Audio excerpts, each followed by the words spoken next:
একটি কথা আপনাদেরকে আজকে আমি বলি, আমি যেভাবে চিন্তা করি পুরো বিষয়টাকে, আমার সাথে অন্যায় হয়েছে, অবিচার হয়েছে, আমার পরিবারের সাথে হয়েছে, আমার বাবাকে হত্যা করা হয়েছে, আমার মায়ের সাথে অন্যায় করা হয়েছে, তাকে অত্যাচার করা হয়েছে, আমার ভাই মৃত্যুবরণ করেছে এই অত্যাচারের কারণে। আজকে এর জবাব যদি আমাদেরকে দিতে হয়, এই অন্যায় অত্যাচারের, আপনাদের সাথে যে অন্যায় হয়েছে, আমাদের বহু নেতাকর্মী, বাবা মারা গিয়েছে, মা মারা গিয়েছে, স্বজন মারা গিয়েছে, হাত করা অবস্থায় তাকে জানাজা পড়তে বাধ্য করেছে, আমাদের বহু সহকর্মী মারা গেছে জেলখানার ভিতরে হাত করা পড়া অবস্থায়, নিশ্চয়ই আপনাদের সেগুলো মনে আছে।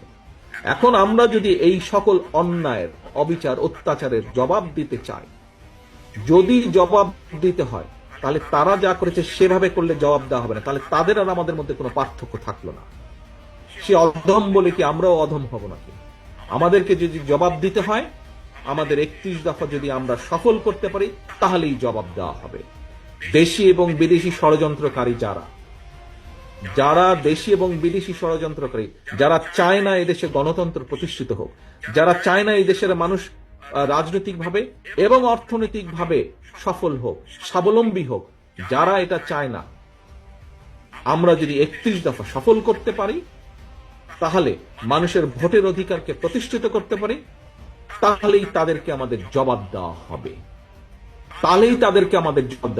তাদের কায়দায় আমরা জবাব দেব না, তাদেরকে আমরা জবাব দেব আমার কায়দায়।